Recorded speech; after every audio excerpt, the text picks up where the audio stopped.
episode of the Rockin' House. Today's special guest we have all the way from Port City, Gothenburg, Sweden. We have Snowy Shaw. Snowy Shaw is an incredible, multi-talent musician in heavy metal and other type of genres as well. He's played with King Diamond. He's played with Merciful Fate. He's with Dream Evil. He's played with Denner Sherman, which he's still with. He did the Conspiracy tour with King Diamond. Wasn't on the album, but did the tour. And I'll tell you, he's here to talk about his project, Snowy Shaw, self-titled, I believe. We're going to be talking about today, Rock Dude. Now, here's the thing, Mark. You know, when you do a show like this, you start connecting the dots, and we've been fortunate to have a lot of musicians from Sweden. Yes. Snowy Shaw, Bjorn Englund is going to come on the show eventually. And then Dio's Disciples, yes. Okay. And Magnus Rosen, who's a very popular musician worldwide and also in his country of Sweden. So being able to connect all the dots here, and of course, like I said, being a big fan of ABBA, I was just like floored when I heard that we could have guitar. Jan Schaefer. Yeah, Jan Schaefer not only was on all the gold records for ABBA, but tremendously gifted jazz fusion guitar player. And when you look up his resume, it's insane. He's a killer hard rock player. Right. He goes from playing with ABBA to actually jumping in with Magnus Rosen, his solo project. So it's amazing. And Snowy Shaw, of course, another countryman from Sweden. So we've been blessed to have all these talented musicians from Sweden. And I can't say enough about Snowy Shaw. He has the resume in the band, and he's a multi-talented musician who plays bass, drums, and guitar. And he's a very busy fella. So we're going to have him on the Rockin' House today, Mark. Yes, let's bring on Snowy Shaw. Welcome, my metal brother, to the show.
All right, this is Marky Z, my partner, Rock Dude, and we got an awesome another guest from Port City, Gothenburg, Sweden. Thanks to our good friend Magnus Rosen, Snowy Shaw. You may know him playing in King Diamond, Merciful Fate, Dream Evil. The list goes on. He's a multi-talented musician. Snowy Shaw, welcome to the Rockin' House, brother. We are so happy to have you here today. How are you doing, bro? I'm doing perfectly fine. This is all my pleasure to be on your show. Awesome. I've been waiting for this. Yes, it's going to be so cool to talk some shit. We share a lot of similar influences and all that. And we already covered that, I suppose. We're going to start with that. You just brought that up. That's my first question. We were just talking about it. Your biggest influence to get you started as a musician was Kiss. Absolutely. Even though I have ABBA tattooed here on my knuckles. We'll get to that. Let's start with how you started as a musician. And obviously Kiss was your big influence to make it happen for you to where you are now. The thing is that it was one of those wow experiences or before and after moments. Because, I mean, I was listening a little bit to Sweet and The Purple and Nazareth and all those bands. Yes. But sort of casually, I mean, the older guys were listening to that kind of thing. Yes. But I was like such a diehard fan of superhero comics and horror comics and all that. Nice. So the transition when I ran into in this assorted store, when I saw the cover of Kiss Destroyer. Oh, I love like this oil painting, like 4 superheroes that look kind of scary. It could be Dracula and the werewolf and his brother or whatever. And I was like, I wasn't sure what it was, but wow, this is the coolest thing I've ever seen. And on top of it, you see the logotype. It's like a typical Marvel Comics. What is this? Like superheroes. I gotta have it, even if it's a calendar or whatever the fuck it is. And it turns out that it was like the most amazing album. Oh my God. Yes. Bob Ezrin's like cinematic, very, what do you say? I mean, like so much fantasy involved in that whole production, like children crying, cars crashing, all those kind of things. I mean, it's been my motto and my goal throughout my whole life. I mean, it's still the thing that I measure everything I do with, basically, you know. It's got to be like Kiss Destroyer, you know. Let me say something to that. It's amazing you're saying that, because when 8-tracks were around, when we were kids, because we were only about 2 years difference, you said. Yeah. My first 8-track was Kiss Destroyer. Yeah. I bought it at Sam Goody's for $7.98. Okay. Yeah. And I played that thing like crazy, and yeah. I loved it. But was 6 years old, Kiss Alive One's the band. That's the album did it for me. But let's go back to talk to you about how you started as a musician. We know Kiss was the big influence that made it happen. Let's talk about some things with your musicianship, getting into the national acts like King Diamond and getting into Mercyful Fate. It just crossed my mind like a couple of weeks ago that I started out in even though I discovered Kiss in 76 and I really wanted to form a band and all that. Right. But I never even seen any instruments. I mean, it was like, it was unbelievable, you know, but so it took me a couple of years. And in 1981, I kind of forced some classmates to form a rock band. Pretty much I forced them, and you can play the guitar and you can play the bass and I'm going to play the drums and all that. So, and that was in 1981. So actually it's like 40 years ago. Wow. 40 years anniversary this year. So nice. Yeah, so it's been a long and winding rocky road. I got to tell you that. I bet. Yeah. Okay, so that's how you started. You formed the rock band. What was the name of that rock band that you formed? That was your first band ever? It was called Gummiband. In English, it's Rubber Band. Rubber Band. That's great, man. So that led you to really wanting to be a musician for real, professionally. And then, did that lead you to your first real gig, or did you have other bands that were before that? Before you got to Mercyful Fate? That was the first thing that I started. None of us had even seen any instruments and all that. But gradually, I mean, I fired some guys because I discovered when I began school, started in high school, like 7th grade. I ran into this guy, Michael, and he was like in one of those tough gangs and all that. Yeah. And anyway, he became Michael Moon, and he was later on in King Diamond, for example. Okay. You know, so I invited him to the band, and and from there on, I mean, we cut our teeth doing like youth centers and all kinds of shit when we were like 13, 14 years old. Wow. And but then we were singing in Swedish and all that. So but anyway, so we wanted to become more heavy metal, and so from there on, what can I say? I mean, I stumbled into people. I mean, it's been a long, winding road, like I said. Because there's a lot of people you dealt with, obviously.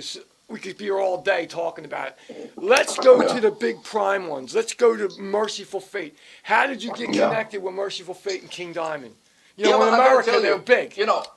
When I first started out, like I started playing drums when I was 13, and I put my band together and all that. And in my school, in the school auditorium, there was like this local pop rock band or whatever. Okay. And they were, pretty lame or whatever, but they were kind of popular, like local heroes. Okay. But they got a new drummer, and I heard a friend of mine say, "Yeah, they got a new drummer. He's amazing." And I didn't believe my friend because he didn't know what he was talking about, basically. But like the next day or the next couple of days, I could hear like distant drumming from someplace, and I just followed the sound and walked into the school auditorium. Nice. And there I saw this Peter Criss, like six rack toms, like chrome pearl drums on stage, and this guy playing like fantastic drummer.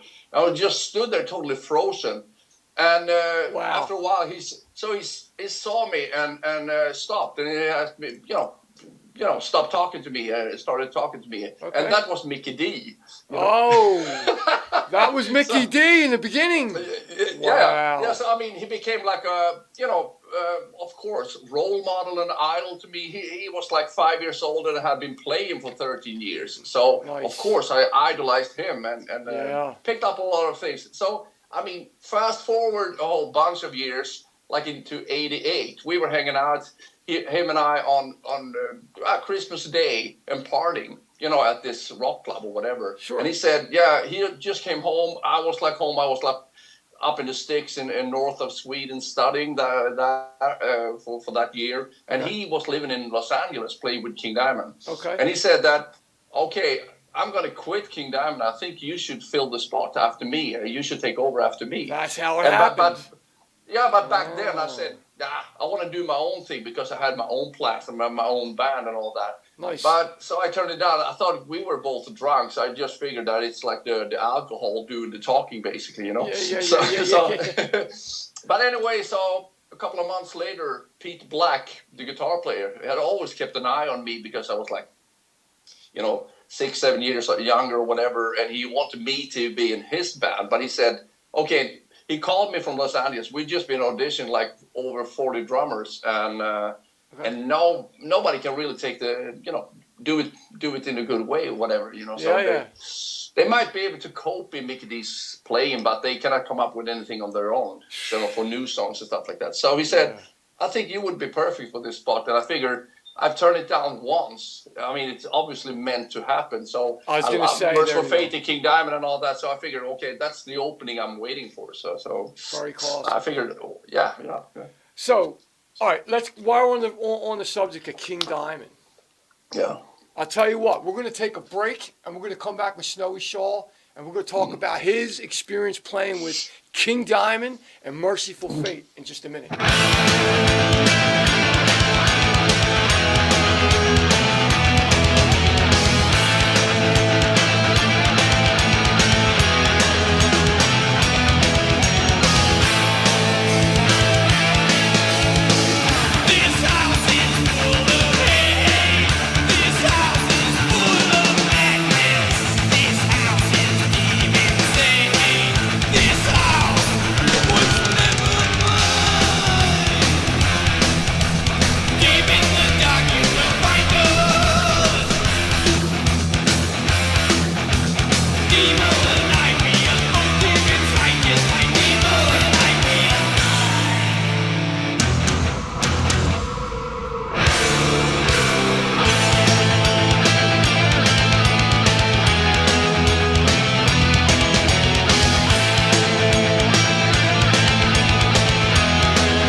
And I'm back with Snowy Shaw again. Wow, what an awesome first segment. We talked about how we have a thing in common with Kiss. Now let's talk about Mickey D basically hand the reins over saying, hey, you could be the drummer for King Diamond. I think you should do it. And this is where we're at now and that part of it. So let's talk about how this happened for you. I know you turned him down once, but this time you figured it's meant to be. Yeah, the second time around, I mean, like I said, probably, I don't know if I said it or not, depending. Okay. The thing is that, when he suggested that, we were hanging out like on a Christmas Day partying at this rock club. Yes. He was back home from Los Angeles. I was living up in the sticks, way up north, right. Studying in some crappy school there. And anyway, he said that, okay, I'm planning on quitting King Diamond. I think you should take over after me because you're the perfect fit for this band. Yep. But we were both kind of tipsy or a little bit drunk, I suppose. And so I just assumed that it's like the alcohol doing the talking. And besides, I was like, I got you. I was so determined to put my own band together, which I had been trying for a long time, So I just let it slide basically. But a couple of months later, we had Pete Black, the guitar player, who always kept an eye on me because, I was like, I don't know, 6-7 years younger or something like that. And obviously he saw some talent there with my drumming. Yeah. He wanted me to be in his Danish band before that, which was called geisha, but that was, I mean, in that era, like in the mid '80s, I didn't like that. I mean, the fluffy hair, and it wasn't my thing at all. I fucking hated that kind of the hair bands. I got you. It's big in the States. Yeah, I hear you. yeah, but it wasn't my thing, so I turned that down. But anyway, he kept a good eye on me, and so he called me from Los Angeles and said, "Oh, I'm flying back home tomorrow. We've been auditioning like over 40 drummers from all four corners of the world, basically. Nice. And they might be really qualified and all that, but no one can cut it or do it properly like Mickey D does." And he said to me, "Yeah, I think you should take the spot or try it out." So nice. He gave me a little cassette with 3 or 4 songs, which I learned over like the next couple of 2 days or whatever. And then, yeah, we just met up in my rehearsal room, and yeah. Very and he awesome. said, "Wow, you just have to play a little bit harder," he said, like, play heavier. Yeah, like that. But you had it. Yeah? Yeah, but I mean, since then, I pretty much made a reputation for myself of playing the hard and being the hardest hitting drummer ever. I mean, I crack every fucking cymbal and shit like that. But, unintentional, it just cost you a lot of money though. But anyway, so that's how I got the job. He called King and say, "Hey, you can stop looking. I got the perfect guy for the job." And we flew to Los Angeles, and everything pretty much happened overnight. And amazing. And we shot that video for Sleepless Night and all that. Nice. And for me, I mean, I've been struggling for years trying to put this amazing band together. But it was, like I mentioned, so hard to find people because they wanted to do like the Flavor of the Month being like MTV posers with big fluffy hair or whatever. And that was like the That's great, man. complete opposite of what I wanted to do, basically. I mean, I was like a diehard Manowar fan, Death to Post Metal and all that, you know? Yeah. Yeah. Awesome. But anyway, so I figured, like, King Diamond, I mean, I turned it down the first time, and obviously, if it comes on a second time, a second offer, I mean, it's obviously meant to happen, and since I grew up loving Merciful Fate and also King Diamond, I mean, it's like, it's meant to happen, so. There it is. Now, let's why we're talking about King Diamond. Let's talk about one of the biggest tours, probably was one of his biggest tours in his career, Conspiracy Tour, which you had opportunity to be the drummer. And, like I said, we talked about this. You had a cast, I seen the video, and you were killing that drum solo. And I was just forgetting you even had a cast on, because the way you were playing them drums, like you said, a hard hitter, oh, no question about that. It's an understatement. But you're very concise in your playing. Awesome. Let's talk about that tour. I gotta say, I mean, that was such a weird thing. I mean, we have been doing 3.5 months in America, and then we had like a quick break over Christmas when we went back home to Scandinavia and all that. Cool. And then we're gonna continue with a European leg. Okay. Pun intended. But so I love it. You know, a couple of weeks down the road or whatever, I kind of stood on the snare drum in Oslo, and I fell off the drum riser, and I kind of sprinkled my leg. That's what happened. So I was kind of a little bit unstable there or something. But then in I think it was Barcelona or Madrid, maybe a couple of weeks later, there I was like going to the sound check, and you know, like those big arenas we have like those cement or concrete blocks, like the stairs. And I was like kind of running down there, and I fucking hurt my leg so bad that I was like crying, and you know, it was like really horrible. Anyway, so it was a sold out show, maybe 6,000 or 8,000 seaters or something like that. And we had Savatage and Candemass open for us, I think, and maybe a local band as well, I don't know. Nice. But anyway, so I got back. The show had already begun and all that, and then I got back from the hospital with a big cast on my leg, walking with the sticks and all that.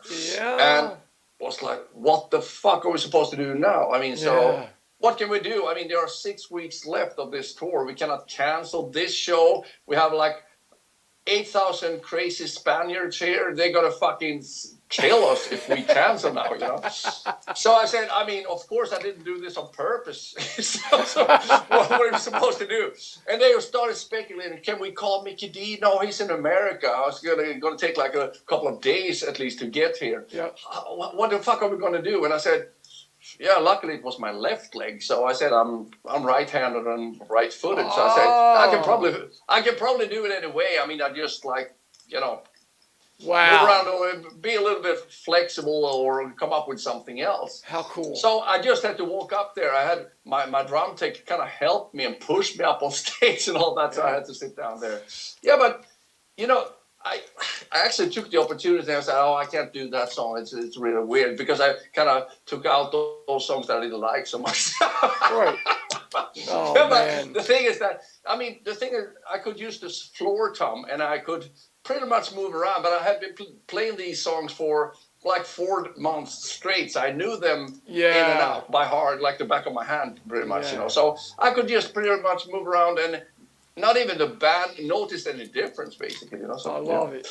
And then I just continued like that for 6 weeks, and I was like walking around with those fucking sticks, and I had to do that. I hear you. You did a hell of a job. But I gotta say, one thing I've learned over the years with all of the bands, I was in Therion singing for years and years and this and that. Sometimes you cannot even talk, but you have to get up there on stage and sing for 2 hours and entertain people. So you have to put those fucking diva bullshit aside and perform and make people happy. I mean, you got to learn to be flexible and to, you know, as they say in the business, Joey. Yeah, but the show must go on. Yes, it's as easy as that. You know? That's right. You took the words out of my mouth, brother. Let's talk a little bit about, before we go to the next segment here and on the break here. Let's talk about my buddy Sean, Hell Destroyer Peck, who sings for Denner and Sherman, which again, legendary guitar team of Merciful Fate. And you play drums with that band. Let's talk about how that is. I mean, Sean is an amazing singer. I got to play with him in 2 of his bands. Cage with my band Crown of Earth, when I was with them as a bass player. An American heavy metal band. And, of course, the Three Tremors with Ripper Owens. And Harry Connick from Jag Panzer. Yeah. Let's talk about that. Denner Sherman is a badass band. I really, really dig that band. It's very awesome. Yeah. How awesome is that playing and having Sean singing, and of course Denner and Sherman again from Merciful Fate? That's got to be really cool. I gotta say that I was on those 2 albums. I recorded the drums on those 2 albums, but at that point, I don't know if this was in 2014, 15, something around that area or something. But you know, I was like busy doing my solo thing. That's basically my main priority for the last couple of years or something here. So I never did any shows with the band, and I don't think, frankly, they did a lot of shows either. So really, wow. Yeah, that's how it works. But I mean, I remember doing this interview with some girl in New York somehow, and she said to me that, wow, it must have been amazing to get together with the old guys of Merciful Fate, Denner and Hank, and you know, talk old memories and stuff like that. And I said, I hate to ruin the illusion or your fantasy, but we never met even, because I mean the bass player is from Denver, Sean is from San Diego, the other guys there live in Copenhagen, Denmark, and I live in Sweden. So I recorded the drums, you know. That's how it works. We never played together once, you know. Wow, that's crazy. You're in the video, because I seen the one. I think I seen 2 videos. Yeah, but that's the only time we met, and that was like way really, in Sweden. This music business is crazy, isn't it?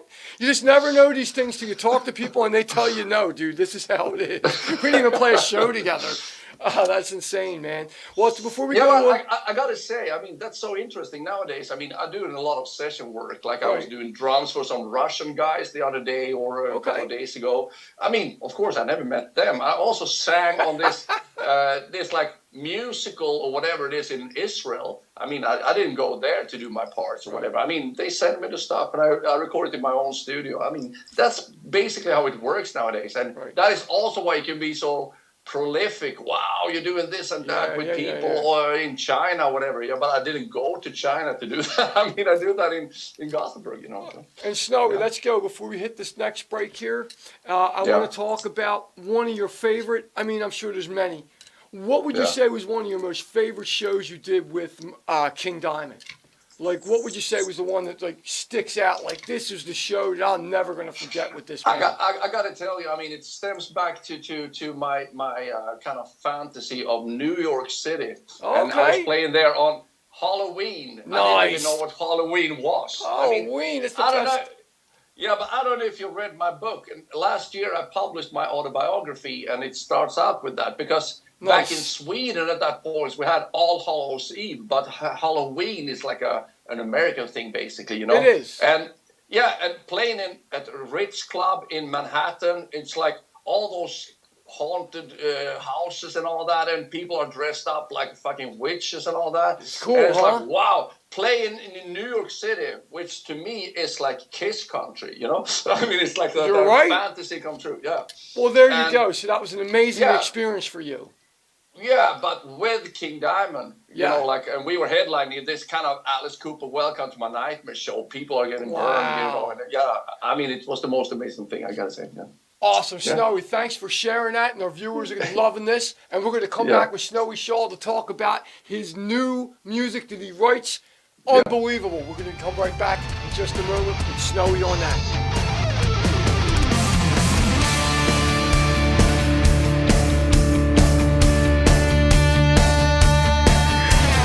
See them rise and I see them fall.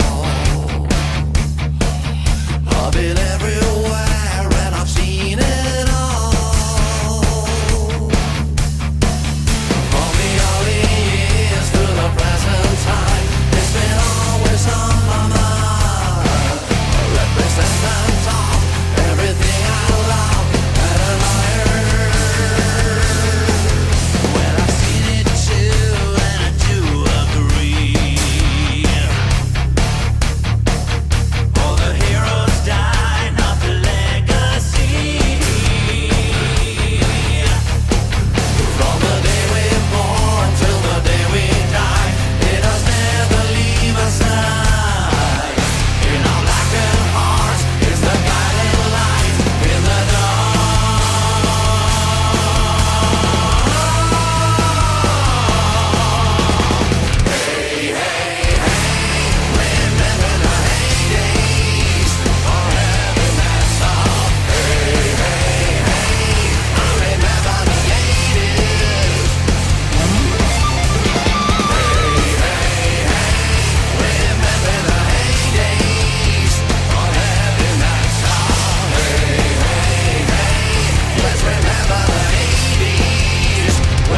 heavy metal was born.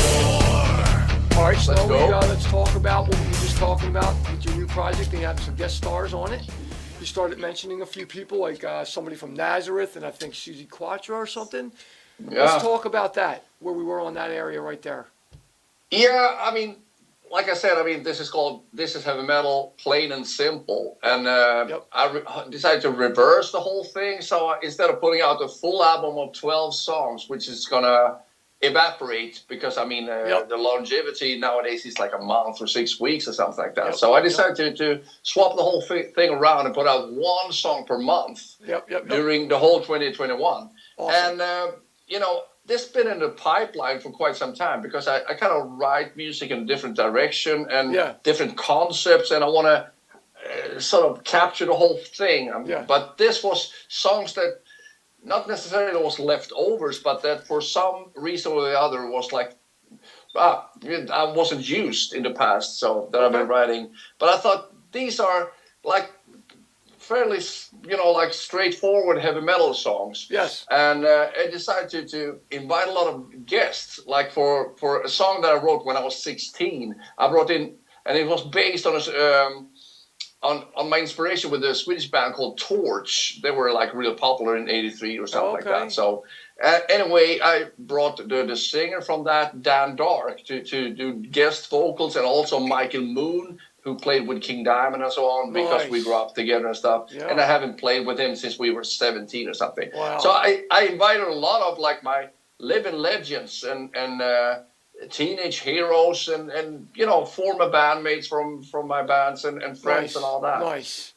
But so, for instance, I was going to have Ken Hensley from Uriah Heep is one of my heroes. Like Wow. a great songwriter. Nice. But he passed away. Yeah. You know, because, yeah. But what I was going to say is that this been in the pipeline for quite some time to do that particular album, but it's kind of hard to get hold of people. And as the fucking COVID shit hit the world and pandemic, yes. and it's like all the lockdowns and all that, people couldn't no longer excuse, no, I can't do it because I'm out on tour and stuff. Right. So everybody was pretty much, at home. Exactly, yes. That is why I took the opportunity and then invited people from Saxon, and I was like in contact with shitloads of people, so Nice. so I have like at least one or two guests on each and every song. And people from Arch Enemy, from Dark Funeral, from Merciful Fate, from King Diamond, from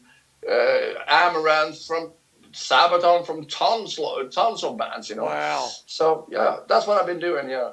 Very awesome, man. Yeah. Well, Yeah. I'll tell you what. When is this releasing? Is it already released, or you're releasing something from the new project? Like I said, I put out the first song was like in January, and the second in February. So I put out like digitally one song per month, and now I'm collecting it all in time for Christmas. Got it. A double LP and a CD. So it's going to be like 4 bonus tracks or something like that. Awesome. No, it is actually 4 bonus tracks, and it's going to be released now, so you can pre-order it through my web shop. It's www.snowyshaw.net. Okay. You can pre-order it. So And you get it. You get it. Not only do you get it numbered because it's like a limited edition. Right. You get it numbered and you get it signed by me, and also you get it dedicated in your name. So it's like the perfect awesome. Christmas gift, I suppose. Yeah. We'll get that information for everybody too, for Snowy, to get all the merchandise, everything he's talking about. We'll have all that for you guys on the show. But I want to end our show, Snowy, today with, let's talk about some of the awesome gear you play. What is your preference of gear? Who are you endorsed by? Let's talk about that as we end an amazing show today. This is kind of a tough topic, I got to say, because as much as I appreciate my endorsers, okay, I'm not so hung up on equipment, because when I've been doing session jobs, like going to a different country or something, and they say, oh, you should bring your snare that has your signature sound and all that. And I said, but it's not in the snare, it's the way I play, So, the musician, Yeah, and also because you can still tell if it's Ace Frehley playing, even if he's playing a Stratocaster, right? Yes. So in that kind of way, that's the way I look at the equipment. I look at it as tools, because if I'm a carpenter, I kind of favorize this hammer or that saw. You're all over the place. They are just tools, basically, But is there anything you prefer? Anything you prefer? Anything you prefer over anything? Yeah, but I used to be. I was really impressed when I got I've never been that hung up, like I mentioned. But when I started touring, I had this chrome pearl kit. Nice. I always liked pearl because when I was a kid reading on Kiss Alive, I was gonna Kiss say, uses pearl drums and Gibson guitars because they want the best. So exclusively. Yes, I remember. Of course, that's what I wanted, so that's why I have Gibson guitars also. But nowadays, I'm kind of endorsed by Ibanez guitars, so I get Iceman and stuff. Nice. Kiss again, Yes. Yeah. And also, but then I was happy enough to get a Ludwig endorsement. Oh, awesome. And Ludwig is like the Harley Davidson, of course, on drums. Yes. Yeah, everybody like Ian Pace and all your heroes used to play that stuff. Yes. And I gotta tell you a little bit of funny anecdote there, because I wanted it to be silver sparkle like that, like Ian Pace, the classic setup. Yeah. And the guys at Ludwig, they asked me, do you want 6-ply or 4-ply? And I was like, what the fuck is that? And they talked about, the shells and stuff like that. Yeah. The wood and all. I don't care as long as it's like glittery silver. And it sounds good. Yeah, exactly. That's so funny. I got this endorsement from Ludwig, which I was really happy about. So, but then 15 years later or something like that, I got this offer from Tama. So I switched to Tama, and I used to have Paiste cymbals from 1990 or something like that. Yep. But it kind of was difficult because they changed all the general agents or something for Sweden and this and that. It was complicated to get the cymbals. Right. And I was out on tour with Therion doing this big big world tour. And I was sitting backstage, and I was like, checking my mail, and I never used my Hotmail, but I went into that and I saw some offers like in the junk mail from Istanbul Symbols. Okay. And this was like in 2007. Nice. And they said, we love the way you play with King Diamond. We want to offer you an A deal, the best possible, you know. Right. You get all the symbols for free, you know. Yeah. And I was like thinking, I'm out here singing with this band, you know, touring the world. And I haven't played with King Diamond for a long time. But so, you know, so I decided to pick them up on this offer. And they gave me all the greatest symbol in the world, basically, you know, and I got everything for free and so on. So I've been with Istanbul Symbols for a long time now. But Awesome. it's kind of weird, you know. I was like in the studio being a ghost drummer with what's his name? Anyway, the son of what's his name? The action hero, Wild at Heart. What's his name? That actor. I'm not. Yeah, but what's his name? Nicolas Cage? Sorry? Nicolas Cage? Exactly, yeah. All right. Yeah, I was in the studio and his son, you know, it's kind of a long story. You can read about it in the book. Read all about it in the book of Heavy Metal. Awesome. But anyway, so I was like playing this drums with, okay, what the fuck? I run out of battery here. You still here? Yeah, okay. we're here, man. Yeah. Anyway, I'll tell you what, Snowy. yeah. Let's stop right here, and I Yeah. want to say thank you for coming to our show because I know we could talk forever, and we would love to have you back, and we will have you back. But it was a pleasure having you on the Rockin' House. What an amazing life you have with all these different amazing bands we all know and grew up with, and Kiss being the main one. I just want to say right now, I'm Marky Z with my partner Rock Dude. Thank you for coming to the Rockin' House, my brother. Thank you. And Thanks I'm out. for having me.